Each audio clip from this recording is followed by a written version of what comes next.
Hello and welcome to another episode of LGOtv. And why are we here? We're here to have big talk. LGOtv, big talk. And I brought one of my favorite yentas on today, one of my dearest friends, Ilona Goldfarb. Now, Ilona Goldfarb is a physician. She's a former Californian. She earned her MD at UC Davis and did her OBGYN residency at Kaiser San Francisco. Her maternal fetal, oh my gosh, I can't talk today. I'm so excited to have you on the show that I can barely even form sentences. So I'm going to try that over again. Dr. Ilona Goldfarb, a former Californian, earned her MD at UC Davis, OBGYN residency training at Kaiser San Francisco, and maternal fetal medicine fellowship training at Massachusetts General Hospital. Woo! As an associate professor of obstetrics, gynecology, and reproductive biology at Harvard Medical School and high-risk obstetrician at MGH, Dr. Goldfarb is actively engaged in clinical care, research, and teaching. Dr. Goldfarb cares for patients with all manner of high-risk pregnancy conditions, from former liver transplantation to triplet gestation to advanced maternal age. Dr. Goldfarb's research focuses perinatal infectious diseases, the impact of pandemics on pregnant and postpartum care, and vaccine attitudes among pregnant people. As the COVID-19 lead for OBGYN at MGH, Dr. Goldfarb is helping care for and study the acute chronic consequences of COVID-19 in pregnancy, as well as vaccine messaging and uptake. That means if you're pregnant, she knows what you should do. As an educator, Dr. Goldfarb enjoys teaching and training medical students, residents, and fellows, and is the recipient of multiple teaching awards. She's also an incredible mom, a great wife, an incredible friend. I am lucky to know her, and I'm lucky to have her here today. Dr. Goldfarb, welcome to Big Talk. Thank you. I'm so excited. I'm such a big fan. I feel like I made it to the big leagues. You made it to the big leagues. You're here. So we can talk. You have really, here's the thing. You're friends with somebody and you're like, yeah, they're a pretty awesome person. And they're like, you see them hanging out in your kitchen, like in their Crocs or in their, clogs. And, you see them at their best, you see them at their worst, but you never see them at work. And so it's so incredible. Like, I got your bio when we were preparing for this and I was like, oh my God, like you're kind of a big deal. Oh, that's very nice. I think you've got fan goggles on for me, but I appreciate it. Look, okay, so here's what happens. The entire world basically goes into lockdown and wipes down their groceries and doesn't touch their mail and doesn't know what to do. And you are going to the hospital because it's not like the pregnant women stopped giving birth, right? So talk to us a little bit about February. Even January, you're starting to hear some things, something is coming. You've already done work at MGH when Zika was happening and we were all dealing with pregnant women in Zika. So you've got a little bit of training wheels on with how do you deal with these sort of big unknown questions? But Zika wasn't going to affect you, whereas COVID was. So talk to us about February and March and what that experience was as a doctor who was on the front lines of this massive unknown thing. Yes, I'm really happy to think back on that time. I feel like that time is still now, which is sort of funny a year later. But I always wonder about people like firefighters who run into the fire, who know that it's dangerous in there, but they've got to go and they don't even hesitate. They run in. Or if there's a big accident somewhere, you see some people running away and some people running toward. And I always wondered in that situation, what would I be? And what I didn't realize is that it's not something that's even remotely mindful. My motivation was to run in. I don't even think there was an hour of hesitation or fear. And maybe that's that crazy adrenaline that you get when you know you're being called to something. But my instincts were in their most heightened and most alert and most inspired that I have felt in medicine in a really long time. Even in the midst of the chaos all around, I felt like I have something to offer, and I'm going in. And it was, on many fronts, both to be there to take care of the patients. That was huge, but also to take care of my colleagues and to take care of the other people in the hospital and say, I'm here to help you work through what we're doing and how to learn and how to keep ourselves safe and our patients safe. But I felt like my role was to go in. And I remember at one point, one of the patients, I was doing an ultrasound in a fairly small room with all my PPE on, looking at her baby, and she was there by herself and with a million masks on, and she was said, "Thank you so much for being here." And I said, "It's an honor to be here. I'm so grateful to be here." And I really, really felt that connection with why why I do what I do. That is amazing, because when you felt the urge to run in, I felt the urge to run for cover. And so I was there, you were under a million masks and I was under a million blankets, right? And I think you and I were doing a lot of texting during that time because we were so worried about you. Like, we had the privilege to be able to be safe at home, and there were so many people who were complaining about being stuck at home and, oh, boo hoo, I don't get to do this. And meanwhile, you and so many of your colleagues were out there without that privilege, but also it was something that you volunteered for, right? Like, this is the job. This is what you signed up for. So I'm interested, as somebody who works both in the active practice of medicine, but was also doing research at the same time, how much of your brain was in the like command and control, this is an emergency, we have to get through this, and how much of your brain was thinking about the research implications of everything that was happening around you? Yes, absolutely. I think that because of the training wheels I had from Zika and the flu pandemic, the H1N1 pandemic that I worked on in 2008 and 2009, I knew that we weren't going to get anywhere unless we were doing everything simultaneously. Like, we were Right. never going to get a chance to go back and collect the data and start over, because this train was leaving the station and we had to get on. And I knew that from experience.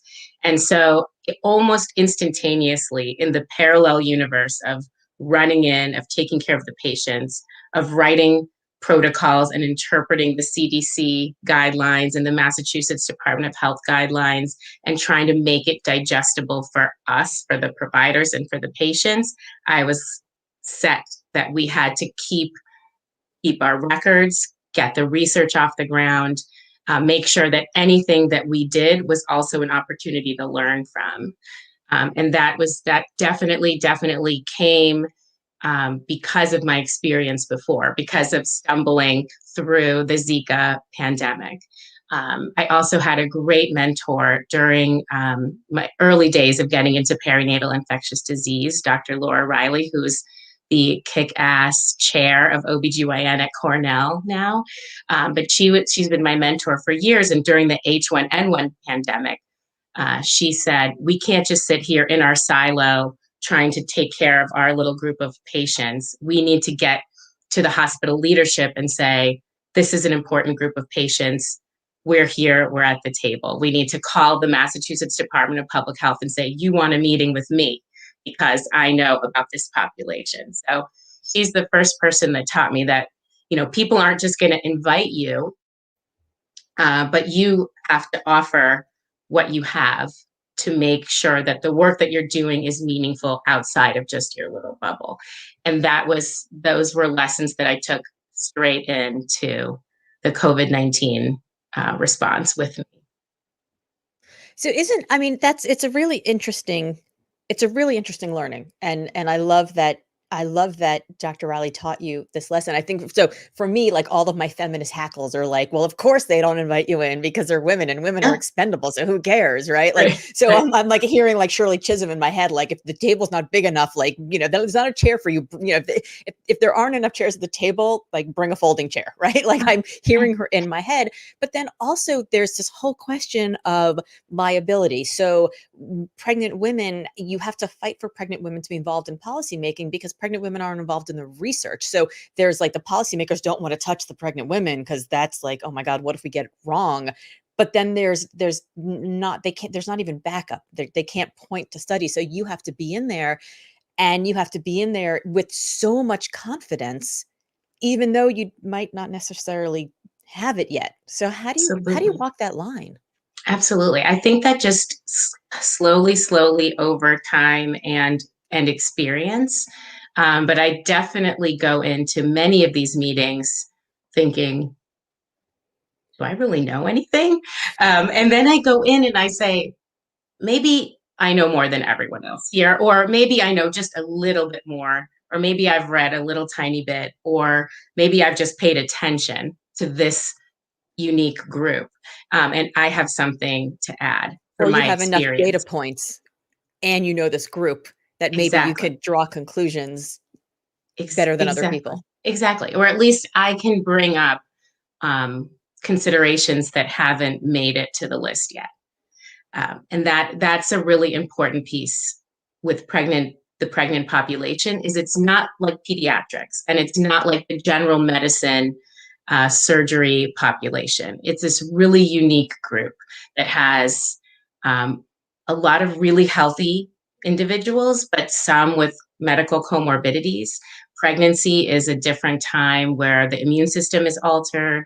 The hormonal modulation changes the way our body processes immunity to the virus or any other infectious disease. And so we can't just keep applying what we learned from studies about men to pregnant patients. It's just not going to work. And what you mentioned before, Laura, that the policymakers and the researchers that study things like biologics and vaccines don't want to touch the pregnant patients because they don't want to harm them. They don't want to harm the pregnant patient, but really they don't want to harm the fetus. Sure. And that is, hands off. So we're protecting this vulnerable population, like we protect prisoners from studies. But the truth is that we're protecting them to death. We're not. We're protecting them, and then when all the studies are said and done, we're basically doing uncontrolled studies on them by giving them treatments that have never been tested for efficacy or safety, and sort of like, you know, it looks good. It probably works. It works for the men and some women that were in the study that we let in, but it doesn't. It's really harmful, and then it leaves the patients and the providers holding the bag to make these hard decisions that the researchers and the policymakers didn't want to make. And it's so hard because if who we're protecting is the fetus changes every single day. So it's not like you get these longitudinal studies. I don't even know, is that even the right word? These Yeah, long range studies of like a patient who you follow for years, who's, a 44-year-old man when it starts and a 46-year-old man when it ends. Like that's not a lot of change, right? But like exactly. from conception to birth, there's a lot of change. There's a lot of change, and every single organ, and like, how do you know? And then uh, how do you narrow it down? Because it's not like you can say, well, it affected this organ, but not that organ, because you don't. I mean, there's no Right. way to know. And there's so many other exposures going on at the Right, same right, time. And right. the genetics of the family at play and the environment in the home. Those are some of the reasons that researchers give. They say, we'll never be able to sort all of that out, and we won't know what contribution this medication that we're assessing had. So it's easier just to exclude the whole group. So we have a long way to go to figure out how to make this research usable, and not so difficult that the researchers continue to reject it. So have women been left out also? I mean, have women been left out as much, not as much as pregnant women, but is the research for women about medications and treatments and vaccines also lagging behind men in the His, same way, or is it just pregnant women? Historically, yes, women, particularly reproductive age women, were left out because of the possibility that they could be pregnant, and you couldn't ensure that people were faithfully using contraception. And so, for that reason, and still in desire to protect the unborn, women of reproductive age historically were excluded. Most notably, a lot of the studies that we have about heart disease and heart attacks was really based on men. And so the idea that, you have chest pain and then left arm pain is very much based on the way that men present. And it wasn't until decades later that we realized women, when they have a heart attack, report ear pain and neck pain. And so, they weren't included in the studies. These symptoms weren't elucidated. And so, so many years and so many missed heart attacks later, women are, not getting the treatment that they need because they weren't included in the studies. So, but I don't think there was a problem with gender inequality in the COVID vaccine trials. I'm not aware that there were more men than women. I think they really tried to get a large swath of the population in these trials. They just excluded pregnant patients. They excluded a lot of other patients too. They excluded patients with immune disorders and other things, which is not a surprise. But so I'm sitting here sort of gobsmacked at the idea that a woman's heart attack presents as ear pain and neck pain.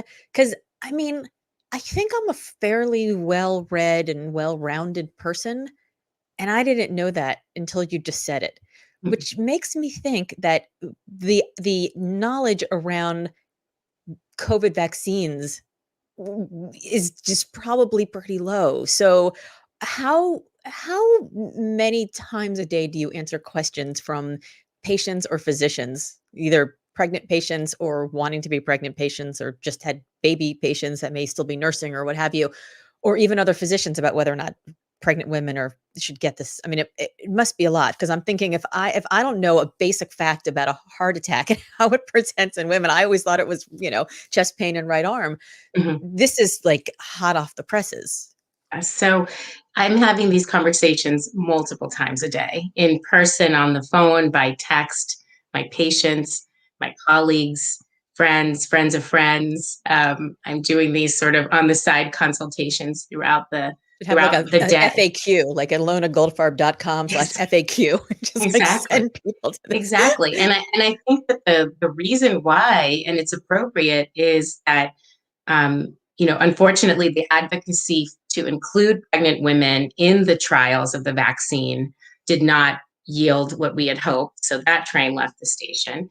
Then there was a tremendous amount of advocacy to make that, heaven forbid, the CDC and the FDA weren't going to exclude pregnant patients from being able to get the vaccine, because that was a big concern. Initially, the FDA equivalent in Canada came out with sort of stricter language about, well, we don't know, so let's not vaccinate pregnant patients. And the American Society said, absolutely not. Like, pregnant individuals need to have this protection. They, too bad the studies didn't include them, but they need to be vaccinated, which is good. But then the FDA and the CDC said, yep, pregnant patients who need this vaccine should get this vaccine, but there's not a lot known, so talk to your doctors about it. Again, leaving the doctors Yeah, the and the patients doctors holding the and the bag. patients. Exactly. And the doctors are like, yikes, how am I going to help the patients decide this? Obviously, COVID's been dominating our lives. Everybody's eager to be protected, to move on, to get to herd immunity, and to personally protect themselves, given what we know about increased risks for pregnant patients. But the doctors don't have all the tools, unless they're really constantly reading. And by the way, the doctors and midwives and nurse practitioners are also busy taking care of patients. So, reading everything that comes out is, in parallel universe time. So, And also, I mean, as I know from the texts that I've gotten from you and other physician friends of ours, it's not like when you're not taking care of patients, you don't have a family, or if you don't have a family, it's not like you're not exhausted from just the mental and emotional fatigue of 500,000 people dying from this, this virus.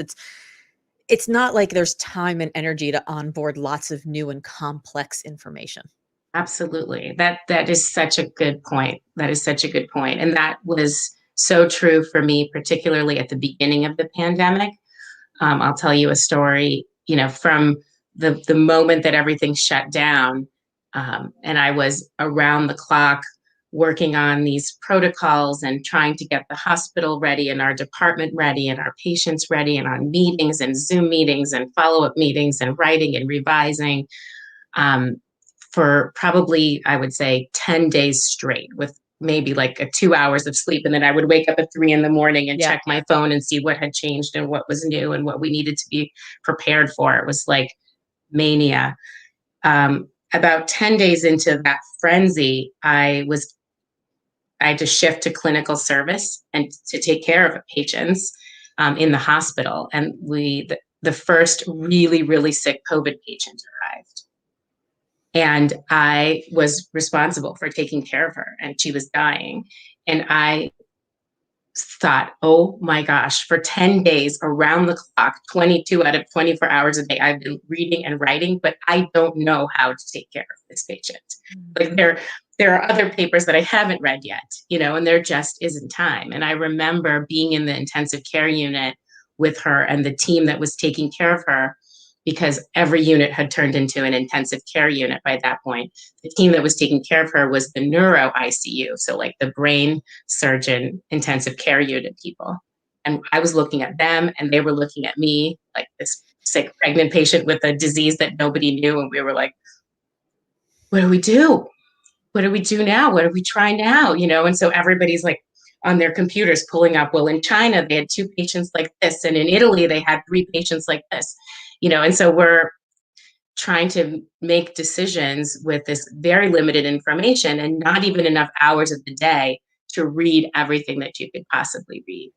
And that at the beginning was so overwhelming. Like everyone says, drinking from a fire hose. I think that really is exactly how it felt, just blowing straight in. Now, things are different. I mean, obviously a year into it, there's a lot more than just case reports and case series. There's good trials, there's good evidence. People know what to do. We know how to take care of COVID patients. Things keep changing little by little, but it's not at the rate and the crazy chaos. So now we're sort of turning toward the vaccine and how can we incorporate whatever little bits of information that we have now about the vaccine in pregnancy. And it's the same thing. It's like, here's a few cases of people who took the vaccine, and here's 23 women in the Pfizer and Moderna trials who, even though they excluded pregnant women, got pregnant anyway and still got their vaccines, and they're still pregnant. So that's what we can say about the safety of the vaccine. Or here's a rat study of the Moderna vaccine on mating in pregnant rats, and those pups didn't turn out with defects. So that's what we can tell our patients. So, as the doctors that the CDC and the FDA said, go talk to your doctors and decide, we're trying to consume these like little bits and shreds of information that we can then offer to the patients. But it's, it's a very interesting time. So the CDC says to doctors all around the country, go talk to your doctor. And the doctors look to you. A lot of the doctors. You're the doctor's doctor. Like you're the one who's local friends. Yeah, you're the one who's writing up these studies. You're writing these reports. You're publishing. So there's a lot of responsibility, right? There's a lot of responsibility of this. Like, what if I get it wrong? Absolutely. That is what keeps me up at night, for sure. Is I don't want to, the 3 words you asked me to say about myself, the 3rd word was optimist. And I am an optimist. And I believe in my default setting is to believe that things are good and going to turn out well. And so that's that weird lens that I look at the world through. So when I talk to my colleagues, when I do talks like this, when I talk to my patients, I have to recognize that rosy glass that I look through and say, okay, well, but we don't know. We don't know. And we need to be very transparent about what we don't know so that we don't accidentally coerce patients by promising them that everything is going to be okay. I've always found the magic words when I talk to any doctor is, if it were me, Yeah. this is what I would do. Because it's sort of like they can tell you all the different things and you're like, I don't know. Like, I didn't get a medical degree. I didn't have a residency. I barely passed biology in high Uh-huh. school. I mean, I don't know how to make a decision, right? But then they say, if it were me, here's what I would do. And I sometimes wonder if that's an okay thing for them to say because they're It's sort of telling me, it but is also I need it. right. It's one of the most common questions, and not just about the vaccine, but anytime I'm engaged in some shared decision Yeah. making with the patient, that is a very, very common question. I know it's coming. And I always say approximately the same thing. And I say that this decision is very personal, and it really requires us to learn together and talk about what is known and what is not known. But one of the most important elements in this decision is your personal values and preferences and your risk tolerance, um, both on the side of COVID and the side of the vaccine with its unknowns. And so it's really not something that I can say, if it were me, I would X. Because there's this huge piece of your information that needs to come into this decision.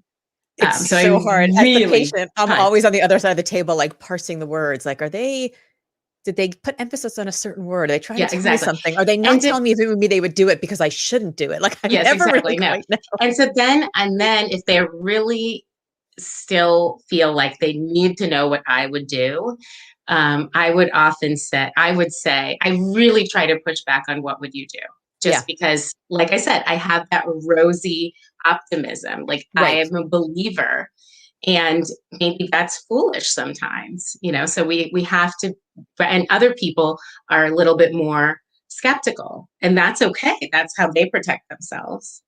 And so, I keep my, once I enter into what would I do for my personal body, it leaves the realm of like doctor patient shared decision making and into the like Ilona Goldfarb personal decision making. But if I say I will, if it were, first of all, I've taken it, I'm not pregnant. But if I were pregnant, I would take it. But I am um, an optimist and I am a believer. And I know that I'm going in blind to some extent. So I really try to qualify that if I'm pressed, but I really try to push back on what would you do? It's a So common. when people say, like, "Well, should pregnant women get the vaccine?" I say that it's a very personal question. I'm very pro-vaccine, and every pregnant woman during flu season should get the flu shot. And every pregnant woman at the end of the pregnancy should get a Tdap booster to protect herself and her child after birth from pertussis. But I don't have the same level of confidence in COVID-19 vaccine, given that it's new and that it hasn't been studied in pregnancy, to say for sure for everybody this needs to be done. But everybody brings to the decision their own personal exposures. Are they frontline workers? Is their partner a frontline worker in and out of the house? Are their kids coming and going? Or are they someone who stays home and their partner works from home and they really can, for the remaining 2 months of pregnancy, hunker down? Yeah, yeah. That person can wait. And then there's the series of questions about what are the medical risk factors that the person lives with, that if God forbid they got COVID, would make them much more likely to be devastatingly sick. Are they hypertensive, diabetic? Are they living with, unhealthy weight? Those are big risk factors that if your child brings COVID into your home, you're pregnant with these medical problems, you're looking at a hospitalization and maybe intubation and, heaven forbid, death. So different people are going to come to that decision bringing different risks. And so that's why it's really not a blanket statement yet. Maybe next year, maybe when we know more, it will be like the flu shot. And we say, absolutely, this is how we can protect pregnant patients. And we have, as Fauci said recently, apparently multiple thousands of pregnant individuals have already been vaccinated without a signal for harm. But as you So mentioned, far. was it so far? Was it in the beginning of pregnancy? Was it in the middle? Was it at the end? How far have we followed these pregnant dyads to see what's happening? So I think we need more data before we can say everybody needs. Yeah, and so what I love about what you're doing is that you're not saying yes they should get it or no they shouldn't, but you're creating a framework Yep. through which the doctor and patient can make a decision. And I feel like one of the things that we didn't get, and I'm just going to go political here. One of the things we didn't get at the beginning of this was yes, the states should make their own decisions about what they do for their citizens. However, there was no framework from the federal government about how those decisions might be made. So if you have a population density of X, you need to do this. If you have a population density of Y, you don't need to do those things. You only have to do these things. Like there was no direction or framework or suggestion or anything for these states to make policy decisions. And I think in some ways, it probably left the medical community to have to figure some of the stuff out on your own. Absolutely. And everyone was reinventing the wheel. Massachusetts was reinventing the wheel, and Vermont and Maine and Yeah. Connecticut and Florida, and everyone's, under their own political pressures, but also with, as you said, no framework or guidance. Should we shut it all down? Should we be lenient and wait? Everyone's like, what happened in New York? What happened in Italy? What happened What in happened in China? Sweden? Should we go to herd immunity immediately? Is that a real thing? Do we do what New Zealand did and shut everything down? I mean, it was Yeah. nobody knew. Yeah. It was a ton of reinventing the wheel, a ton of writing and rewriting and cancel everything. Nope, that goes in the trash, start again. So I know that you're an optimist because I've had enough adventures with you and I've traveled enough with you to know that we have our rallying cry Tahoe, that like no matter what happens, no matter where the car breaks down, no matter what wheel falls off, no matter if you can get over the mountain or not, we are going to Tahoe. Tahoe. We never Exactly. turn back. You No. never say no. But there's also a side of you that's the researcher, right? There's a side of you that's like, if I could just read one more study, if I could just hear about one more patient, if I could just understand, like that patient you talked about, this heartbreaking story, the patient who's in the hospital, this pregnant patient, and you're like, there must be more. And I'm like, you're doing the visual, where you're like flipping through, the studies, flipping through the charts.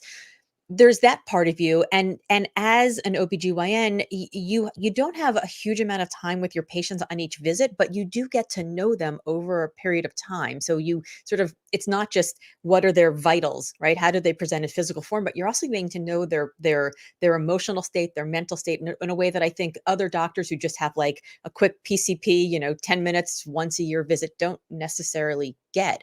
So you're constantly learning and going deeper with patients. So I'm interested in this marriage of the optimism Mhm. and the research, because the research is often, I think, is often rooted in, if I just know more, I can avoid risk, right? If I just Yeah. know more, I can figure out a problem. With the Right. optimism of, things are going to be okay. We just have to find the way to get there. Like, So talk to me about Ilona Talifus, the child. Were you an optimist? Were you a researcher? Like what were you like as a kid, other than, um, a dancer? yeah. I definitely have always been an optimist, always going in, thinking that everything's going to turn out well. Even, simple things when you're a child. I wasn't somebody who was worried about, am I going to miss the bus, or am I going to be, late, and is the teacher going to be mad? I was just like, it's all going to be great. When I was in college, one of my best friends in college and I traveled in Europe without any reservations anywhere. We would just arrive at the train station and hope to find shelter. And the joke between us is that she was much more skeptical and worried and considering all the possible things that could go wrong. And I was like, what could go wrong? And a classic moment was we were approached by this older gentleman who was offering us housing in his home. He had a room for rent in Budapest. And he showed us a picture, and I was like, oh my God, this is amazing. This is perfect. And she was like, he's going to rape us and then take all our shit and kill us. And I'm like, no, no, no, no, no. He's so nice. Look at his nice house. He's going to give us a nice place to stay and tea and biscuits in the morning. And she was like, are you insane? But that was absolutely what my brain knew to be true. And it could be just that missing frontal lobe of a teenager, but that is how my brain always worked. I think I stayed at that guy's place, actually. Yeah. Did he have chickens in the bathtub? Because I think I knew that guy. Exactly. You get off the train and somebody in like a trench coat and like Yeah. greasy hair and 3 teeth comes up to you and they show you like a 3-ring binder with pictures of the house, and they're all like Yeah. in little plastic sleeves and they're flipping through them, and it's like, nice, Exactly. nice, you stay, nice, you stay, and you're Nice. like, oh, okay, Yeah. yeah, I you was like, seem yeah, exactly. fine based on no knowledge whatsoever. No information at all, but just a belief that things will turn out. Um, so that's my predisposition always. And then I went into medicine. I always knew I wanted to be a doctor. It's like one of those bizarro things that when you're little and someone asks you, what do you want to be? I said doctor from when I could remember that question, that like stupid question being asked.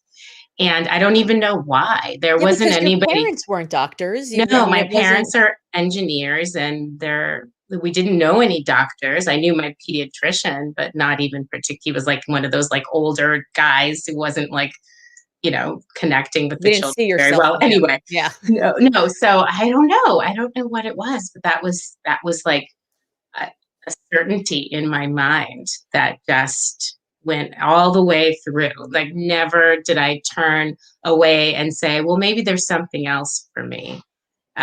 So it's very interesting. It's And very.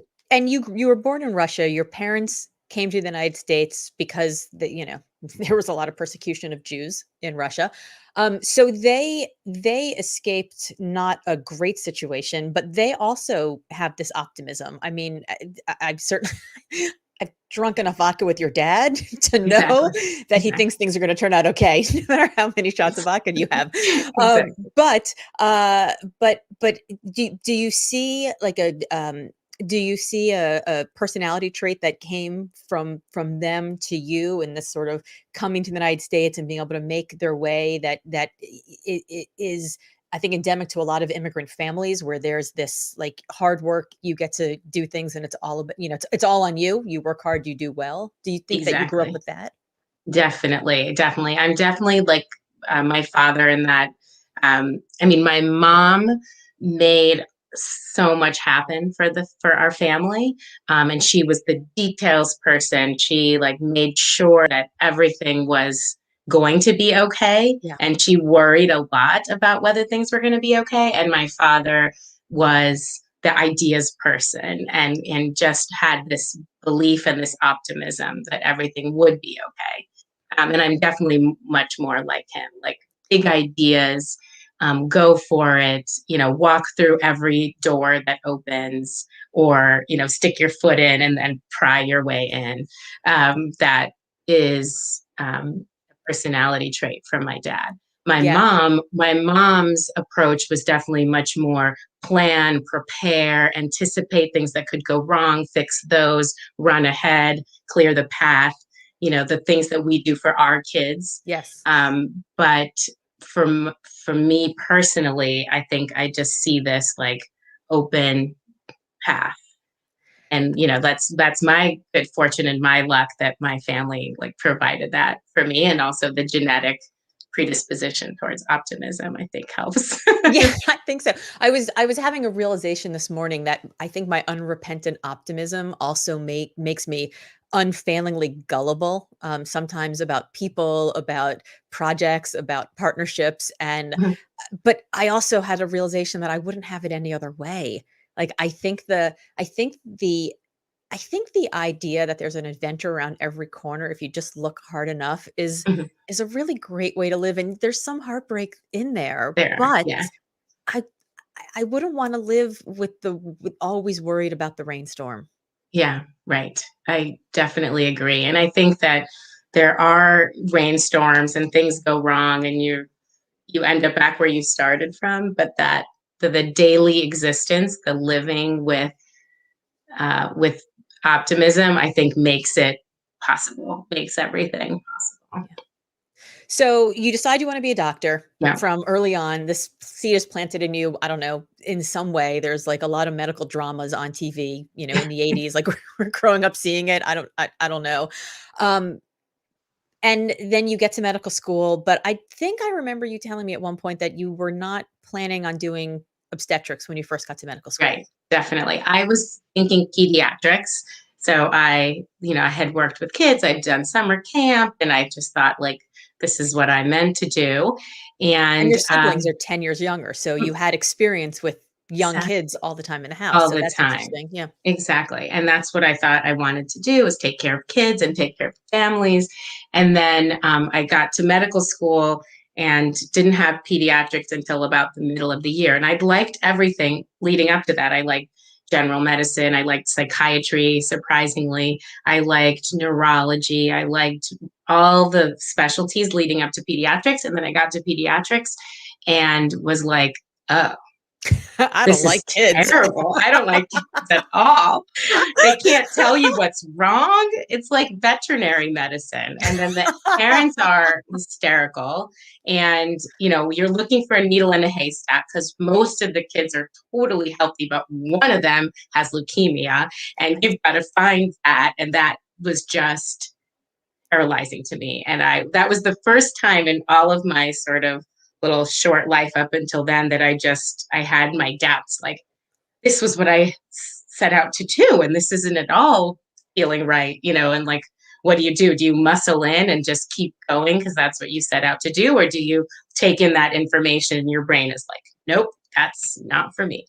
But it was clear to me that my energy and my frequencies didn't vibrate with that aspect of medicine at all. I was like, there's nothing about this that feels right. And then the one day on my pediatrics rotation that had this little like flicker of a flash of light was we took one overnight call with the neonatology team, and we ran to a cesarean delivery, which until that point I had never even conceived of or seen. And we ran in, and there's this team around the woman's body operating, and out of her body came this crying little chicken. And they passed this little baby to us. And I was enamored. I just remember standing there in awe of what they had done and what they were doing to like put her back together again. And the team that I was with was like busy, drying and warming this little like plucked chicken. And I was really much more interested in what was happening with this woman's body. And I was like, oh yeah, this is it. And then the very next rotation was OBGYN by my luck. And it was like I was completely hot synced, like I just like jumped in. And when you're like skiing and you just have like the great pattern, and you just feel like you're right in the right groove, but the like pace of it all, the sort of the speed of needing to make decisions, and the hands-on, and pregnant people as patients are just the very best because they'll tell you what they ate for breakfast. They'll tell you how many poops they had yesterday. They'll tell you what exposures they've had every minute of every day. They're just, and then there are patients that have terribly difficult outcomes, but you can be there in this super vulnerable moment with them and their family. And it worked out perfectly for me. Okay, so here's the question. So you could have just been a regular OBGYN, have a practice, deliver some babies, right? Share that practice with 6 other people, do an overnight call once every couple months, but you choose the path that is very difficult, high risk, tons of comorbidities, advanced maternal age, and you do it at one of the nation's leading research institutions. So, at what point in the process were you like, I like OBGYN, but I want to do the hardest possible Triple step. Yeah. OBGYN? Yeah. That also, I think my life kind of goes in little 4-year cycles where I need to spread my wings. I'm definitely not someone who can stay in and do the same thing, day after day, year after year. I'm antsy. I like Why we get along. change. Yeah, exactly, exactly. Oh, So exactly, keep moving. So after being an OBGYN for several years, I felt like, okay, I have my feet on the ground. I know what this is like. I'm making great long-term connections with my patients, and I'm loving the full spectrum of teenagers needing birth control and elderly women post-menopause and that relationship. But I felt like my energy was most maximized, and my brain was most alert when I was taking care of the sickest pregnant patients on labor and delivery, because L&D is sort of where everybody goes no matter what. And that's where I was like, this is where all of my strengths come together. And it was also where I had the most curiosity. When we would be taking care of a pregnant patient with a certain problem, I would think, why do we do it this way? Oh, well, let's look at the paper. Oh, this is based on 8 people in 1978. Well, let's learn about this again. Let's study this a new way. Let's really make sure that we're doing the right thing by these patients. So that's where my clinical work and my research brain, or the questions that really moved me, were kind of tied together. And then MGH was the most amazing possible place to be. I sort of super lucked into this great community at MGH, where you can really ask any question and study anything. And there's so many wonderful resources and colleagues and collaborations. It's just like the world is your oyster. Of course, you need parallel universe time and not to sleep at night, but that apparently was acceptable for me. so as you know, I'm doing these interviews as research for my next book, which I'm going to call Wonder Hell. And Wonder Hell is that moment when you're like, oh, I'm actually made of more than I thought. And that's kind of cool. And I'm really excited. And it's amazing. And it's wonderful. And also, I've never been so exhausted in my entire life. It's full of stress and anxiety. It's kind of hell. It's wonderful. And it's hell. It's wonder hell. And wonder hell is the moment where your burden of potential comes and unpacks its backpack and is like, hey, Ilona, what you got for me? Are you Exactly. going to live into this potential that you have now that you know you have it, or are you just going to let it pass you by? And as somebody who has been a caregiver her entire life, right? I mean, you talked about being a camp counselor and the younger siblings and wanting to go into, being like identifying as a caregiver in the future, even when Mhm. you were young. I'm sort of interested in, because everybody I've talked to so far has just sort of been a business person or an entrepreneur, and their wonder hell moments are like, I'm made for more. And I wonder if there is an element of I'm made for more, but also I could care for even more people. Like, how much of it is based in the caregiver Yeah. persona and how much of it is based in your own personal career ambition? Yes. Yeah, exactly. I think that I transition between those two places of wonder how. It's not one or the other always, but one of my mentors during my fellowship, who primarily does bench research, said that when you take care of high risk patients and you create an amazing plan to take care of a super sick patient with a congenital heart defect who's going to give birth in the intensive care unit, and you've got all these special teams ready to go to make sure she survives this perilous journey. It's like you're a lifeguard and you're standing over watching a lake and you see someone drowning and you run in and you save them and you pull them out and you saved one person. But when you do research and trying to figure out why that person drowned, it may not be as instantly gratifying as pulling that one person out of the water. And it will take a much longer time than that one rescue, but you may have an impact where, tens of hundreds of other children won't even have the potential to drown because you created these safety boundaries or these flotation devices or whatever you came up with. And so for me, I am an instant gratification person. I love that instant win, and that connection with a patient where, just by talking to them or putting a hand on them or looking them in the eye and being in their space with them, you made an impact that like changed the course of their life, is so gratifying for me. But the other piece too is a big pull.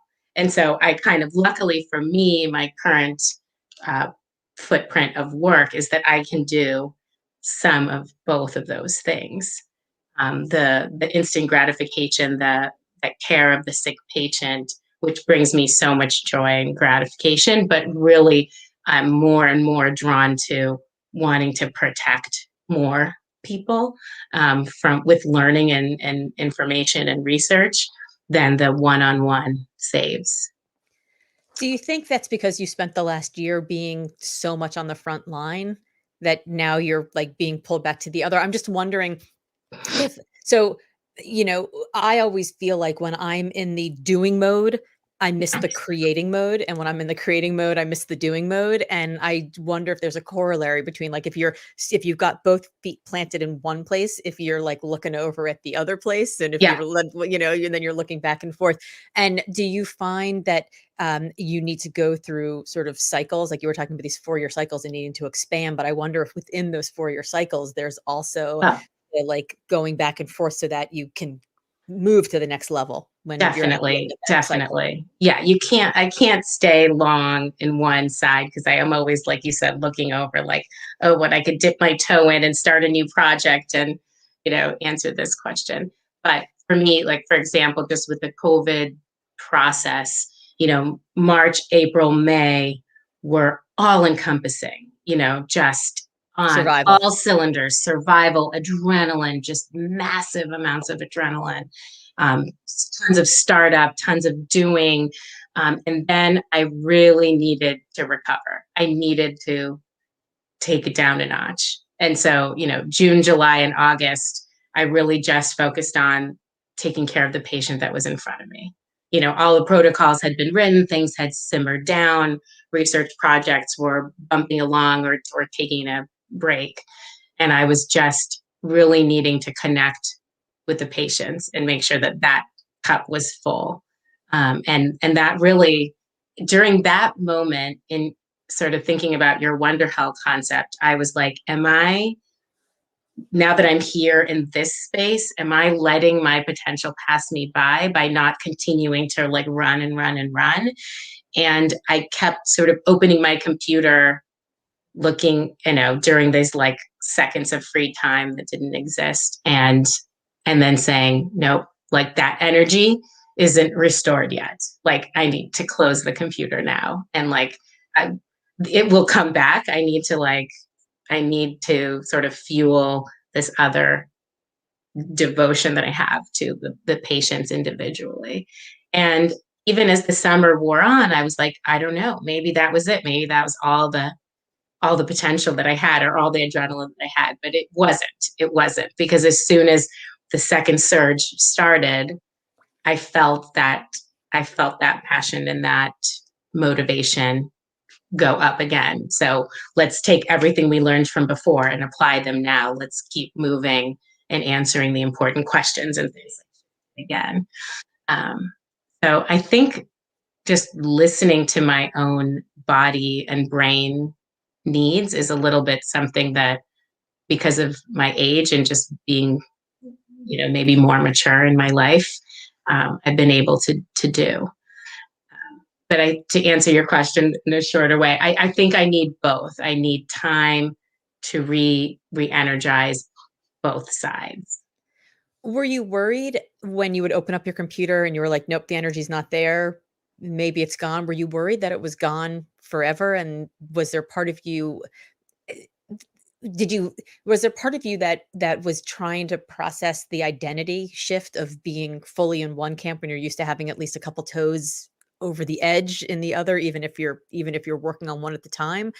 I'm sort of curious about, as we go through shifts that we have in our life, sometimes those shifts are they're previewed by like mood swings almost, right? Like I'm not Yeah. really sure. I don't energy. And then we kind of muscle through to keep going until we almost have the like organ rejection. Like, no, I just can't do that anymore. But at least I find, and this is pure projection, that when I'm starting to have some of those mood swings that preview the organ rejection moments, I don't spend enough time thinking about the identity Mm-hmm. question for me. And then Mm-hmm. I'm often shocked at how identity shaking the shift is, whether it's for good or for bad. I'm always sort of surprised. I mean, you lived through when I sold my last business and I was like, who the hell am I when I'm no longer LGO CEO? And it was a real moment. It was a real moment that I had. Mm-hmm. But I wonder if in the exhaustion and the sort of recovery from the all out adrenaline, if there was a part of you that was worried that that part might not come back, or Mm-hmm. relieved that that part might come back, or you just were like, it's cool, I'm going to be where I'm going to be. Yeah, I think I definitely had moments of worry. It was like withdrawal from a drug. Mm, Um, but I also knew that nothing good would come from forcing myself to move when I really didn't feel the pull. And I had again the optimism that if I just listened to my body and my energy and my brain, that the next thing that comes, if I'm not completely trashed and exhausted, is going to be important. And that's where I'm going to be able to contribute. And that's kind of what happened here with the vaccine. So that, you know, um, the vaccine and everything that needed to be mobilized related to the vaccine came in the fall, and that really tapped into another area of interest. I'll connect it, of course, but that's where I felt like, oh, this is such an important topic to me. I'm ready to get back on board, right. and I So now have you've been something. publishing, you've been doing media interviews, you're doing all the things where Exactly. you're now a voice and a name that's associated. So the last question I have is, before we do the wrap up, is when you were in that moment when you were like, I am the researcher, I feel responsible, I've come to this place to do the research. You can ask any question, where we're setting standards for, Massachusetts, but also for a lot of places in the country. Was there a worry or a concern that you were letting people down because you were not responsible for more of the research? Or did you feel like, I did the work, we set up these protocols, that work is done, now it's in the hand of other colleagues who can take them further? Exactly. I feel like a lot of times as caregivers, we feel responsible, and then we feel this guilt when we're no longer being responsible, and sometimes we have to just hand it off to other people who are either the right people at the time or who can also carry the ball. Absolutely, absolutely. That I think it was a really big part of the transition over the summer was I was working with a lot of really wonderful people in my department during that time. But there a lot of those people hold important positions where the work could now live with them. So I was there to be a content expert, to lead the charge, to work through it. And a lot of the details were in my hands at that initial time, and I couldn't give up those little bits and pieces until it was simmered and settled. And then I had to pass it off. I had to pass it off. And that transition of the pass off was definitely a hard one. Getting to your question about identity, what is my identity? Is this protocol that I've painstakingly revised 75 million times my identity? No, it was the process of getting it off the ground, of fixing it up, tidying it up, and now it lives where it needs to live and not in my hands. And so that's definitely was a learning opportunity and a learning moment. Like, me indefinitely revising the protocol is not my identity, but that was an incredibly important piece of work to do at that time. And I'm really glad that you did it. I'm really glad that you did it. And I'm glad that you came out the other end of it, because I I don't know. know what I would do. I don't know what to do. So I know you've been doing a ton of media interviews. I know lots of people are reaching out to you for questions. How can people reach you? How can they find out more if they want to know more, learn more, ask more? They can reach me. I have a Twitter account. Question mark. Yes. I can give you my email address. I can give you my Twitter account. That's probably the best. Twitter is probably Okay. So do Instagram, you happen to know Twitter, your Twitter account? probably. Let me see. Yes, We'll I. find it. We'll put it in the show notes, or they could call Mass General and look for you if people are Oh, looking for absolutely. expert media, Yes. somebody to ask questions. At Goldfarb Ilona, all one. At Goldfarb Ilona. Okay, perfect. We'll put that in the show notes. Awesome. Okay. Thank you for joining me today and letting me rifle through your brain once Thank you. again and ask you these Thank you for questions. having me. It was wonderful. I enjoyed it very much. You rock.